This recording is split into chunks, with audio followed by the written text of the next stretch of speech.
अस्सलाम वालेकुम वरहमतुल्लाहि वबरकातुहू। कैसे हैं आप सब दोस्त? खैरियत से हैं? ठीक हैं? डॉक्टर शुजात अली आपकी खिदमत में हाजिर है। तो जनाब, कज़ाबा ज़ुनैरा की चीखें आसमान तक बुलंद हो रही हैं और कुछ लोगों ने तो कहा है कि पता नहीं मिर्चें ऐसी लगी हैं कि वो बस क्या कह सकते हैं।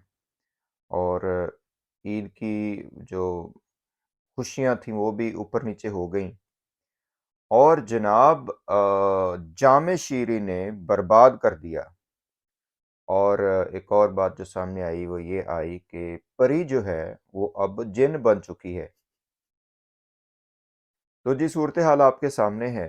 कज़ाबा की जो तिलमिलाहट है, उसको समझ नहीं आ रही कि क्या करें। तो उसी पे ही बात करनी है कि जामे शीरी ने किस तरह बर्बाद किया। आपको पता है कि इस मोहतरमा ने बहुत बड़े महल्लात बनाए, फेरी टेल स्टोरीज़ बनाई और पता नहीं क्या-क्या कुछ किया, जतन किए उसके लिए।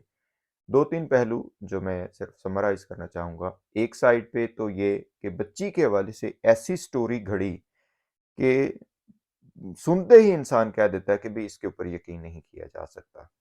जो ये बार-बार कहलवाती रही वीडियोज़ में इधर-उधर, नंबर 1। नंबर 2, पेरेंट्स के हवाले से जो कुछ इसने बच्ची से कहलवाया, साफ पता चल रहा था कि ये गलत रास्ते पे जा रही है, ये खुद सिखा रही है। और यहाँ तक पहुँची कि इसने बच्ची और वालिद का जो एक रिलेशनशिप होता है, उसको ही बर्बाद करने की कोशिश की। I mean there was the you know epic of this dirtiness. अच्छा जी। उसके बाद फिर आप आते हैं लॉ एनफोर्समेंट की तरफ कि लॉ के ज़रिए इन्होंने क्या कुछ करने की कोशिश की। उस साइड पे भी हर मुमकिन इन्होंने कोशिश की, स्टेटमेंट्स ऐसी दिलवाईं इस मगविया बच्ची से। हम तो मगविया कहेंगे कि किडनैपिंग है। जिस तरीके से भी हुई है, आप एक जगह से बच्ची माइनर को लेके आए हैं, वो किडनैपिंग है। तो लॉ एनफोर्समेंट के लिए इसने हर तरीके से कोशिश यही की कि इस तरह की स्टेटमेंट्स वो बाहर आएँ कि जिससे पता चल जाए कि इसमें जो अ, अगवा कुनंदगान हैं, उनका कोई कसूर ही नहीं है। ते हुण जनाब सारे काम हो गए ने उल्टे। अच्छा, इस लॉ एनफोर्समेंट के हवाले से क्या कुछ करती रही। आपको पता है कि एक तो ऐज बच्ची की गलत 17 साल, 18 साल झूठ था। दूसरे नंबर पे डॉक्यूमेंट्स जो थे पेरेंट्स के पास उसको हर तरीके से इसने झुटलाया और पूरी कोशिश की कि पाकिस्तान के जो इदारे हैं उनको उनकी रेपुटेशन को ख़राब करें। ये नादरा की रेपुटेशन ही ख़राब हुई ना अगर उस वो डॉक्यूमेंट्स यूज़ नहीं हुए। और उसी पे इसी वजह से जब हम लोगों ने इस पे काम शुरू किया तो पहला बेसिक जो काम था वो यही था कि ये जो बार-बार ये लोग बकवास कर रहे हैं, इसके साथ के जो अटॉर्नी थे वो लोग कह रहे थे और बाकी सारे कि नहीं जी बच्ची की एज तो 17 से 18 साल है। और क्यों कह रहे थे? क्योंकि उन्हें पता है कि जब ये काम कर लेंगे तो इनके सर से बला टल जाएगी। तो इसी पे ही हम लोगों ने काम किया। और मैंने उस वक़्त यही कहा कि ये पहली बात तो ये है कि ये ऐज डिटर्मिनेशन होनी ही नहीं चाहिए थी, इसकी ज़रूरत नहीं थी। जब आपके पास डॉक्यूमेंट्स हैं, पूरी दुनिया में यही कानून है कि डॉक्यूमेंट्स जब होते हैं तो उन्हीं को प्रेफ़रेंस दी जाती है। आप एक एस्टीमेट ले सकते हैं, वो भी उन लोगों का कि जो अननोन होते हैं कि खुदा न ख़ास्ता किसी का कोई मर्डर हो जाता है, किसी का कोई ऐसी जगह से बंदा मिलता है कि उसके पास कोई डॉक्यूमेंट्स ही नहीं होते, वहाँ पे आप एस्टीमेट वो मेडिको लीगल पर्पज़ के तहत लगा सकते हैं।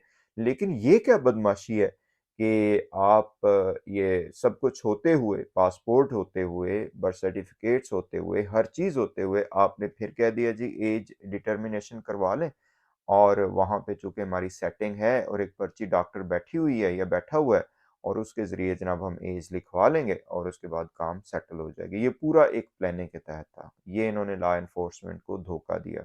लेकिन ज़ाहिर है इनका धोखा नहीं चला और सुप्रीम कोर्ट से ये ऑर्डर हुआ कि बच्ची की एज आप दोबारा डिटरमिन करवाएँ और वो फिर आगे चला काम सारा। उसके बाद फिर इन्होंने जो काम किए वो कि किस तरीके से इन्होंने आँख मिचौली खेली पुलिस के साथ, अदलिया के साथ, किस तरीके से इन्होंने नेफेरियस एक्टिविटीज़ की। अभी तक जो 5 से 6 मुल्ज़मान फ़रार हैं, उनका कोई पता नहीं है, उनके वारंट आते हैं, फिर चले जाते हैं। इसमें जो ज़मानतों पे इन्होंने तमाशे किए, कभी जी लाहौर से करवा रहे हैं, कभी भावलपुर से करवा रहे हैं, कभी मुल्तान से करवा रहे हैं, कभी कहीं से, कभी कहीं से। और उसके बाद फिर मेडिको लीगल जो बच्चे का होना था, एमएलओ या एमएलसी जिसे कहते हैं, उसके ऊपर इन्होंने जो कुछ किया। और उसके बाद फिर जब ये लाहौर से कराची जब ये इकबाल कलोड़ो साहब ने ऑर्डर दिया, तो वहाँ पे इसने जो वावेला मचाया और इकबाल कलोड़ो साहब को इन्होंने किस तरह से मुतनाज़ा बनाने की कोशिश की, जिसके ऊपर इनकी पकड़ भी हुई तौहीन अदालत के ज़ुमरे में।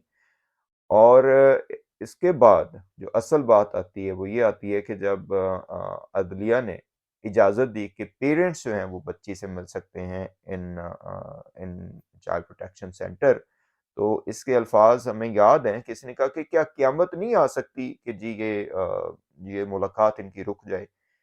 क्यों? क्योंकि सानू हुण पता सी कि हुण साडे कच्चे चट्ठे खुल जाने ने। भई अगर आप रिपोर्टर हैं, आप ये केस को आप रिपोर्ट कर रही हैं, ज़हीर की फैमिली की आप वो कर रही हैं, तो इतना ज़्यादा आपको एप्रीहेंशन दिखाने की ज़रूरत क्या है?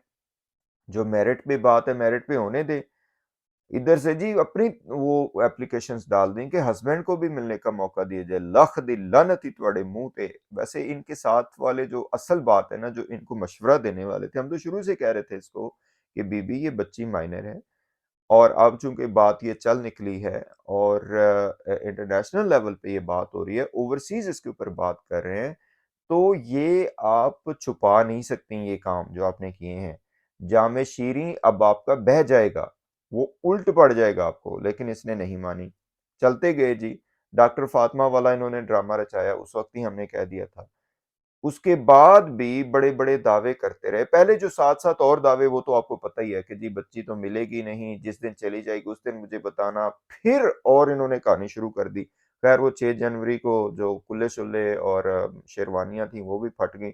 वो पहनाने वाले अब पता नहीं कहाँ हैं। वो शेरवानी पहनाने वाले अब नज़र ही नहीं आ रहे इस हवाले से। हमारे हवाले से तो बहरहाल ये और इसकी छछूंदरें इधर-उधर बकवासबाज़ी करते ही रहते थे। शुरू से भी कर रहे थे और बाद में भी जो हमारे मसाइल हुए उस हवाले से तो बड़ा इन्होंने अपनी तरफ से पहले इसने कहा कि जी ये इस तरह है, फलाँ है ये डॉक्टर के साथ अच्छा हुआ है और फिर इसके छछूंदरों ने कहना शुरू कर दिया कि कुछ हुआ ही नहीं है। मतलब ये इनकी हालत देखें, इसकी टीम की हालत देखें कि अब ये कह रहे हैं कि कुछ हुआ ही नहीं है, पैसे ही नहीं दिए, जो भी हुआ बहरहाल वो एक साइड पे है। तो मैंने ये कहना था कि हमारा तो ठीक है नुकसान हुआ, जो भी हुआ वो इंशाअल्लाह अल्लाह ताला मेहरबानी करेगा। हम बच्ची के जो हकूक हैं उस हवाले से, चाइल्ड एंटाइसमेंट के हवाले से, एंडेंजरमेंट के हवाले से, इसकी ग्लोरिफिकेशन के हवाले से पहले दिन से वैसे के वैसे खड़े हुए हैं। हुण तुसीं कित्थे गए हो? कुल्ले पहनान आले ते जनाब शेरवानियां पहनान आले ते पता नहीं की कुछ करने वाले हैं। अब तो पतली गली से लग रहा है गोली हो गए। नजर ही नहीं आ रही है भाई, कहाँ हो भैया? है ओ कोई बात वो नजर नहीं आ रही, वो चलो कोई बात नहीं, खैर है। अभी ईद का भाई, अभी भी ईद का इंतजार कीजिए, ईद खत्म नहीं हुई है पाकिस्तान में, तो अभी तीसरा दिन है। खैर, तो ये सारे झूठ इसके, अब एंड पे बात यही आती है कि जामे शीरीं ने बर्बाद कर दिया। ना वो इंटरव्यू करती, ना उसको डायरेक्ट करती, ना फिर उसी को वो करने के लिए जस्टिफाई करने के लिए बाद में चवलें लगाती। बहरहाल इस वक़्त मुझे लगता है कि ये लोग ज़्यादा खतरनाक होंगे। ये हो सकता है बच्ची के हवाले से और इस तरह की जो इनके पास वीडियोज़ वगैरह हैं वो रिलीज़ करें। और अब वो परी को जो है ना जिन्न बना दिया गया है इनकी तरफ से, तो उसको मज़ीद वो करने के लिए ग्रेड करने के लिए और इज़्ज़त को वो तार-तार करने के लिए कुछ और वीडियोज़ भी रिलीज़ करे, फ़ोटोज़ भी रिलीज़ करे। देखते हैं आगे क्या बनता है। लेकिन जनाब नक बड़ी चंगी तरह रगड़ी गई जे ते काम होया है बड़ा ख़राब। जो भी असीं महल बनाए सी, वो हो गए अंतिम संस्कार। चलें जनाब, मिलते हैं फिर। बताइएगा आपका क्या ख़्याल है। अस्सलामु अलैकुम वरहमतुल्लाहि व बरकातुहू।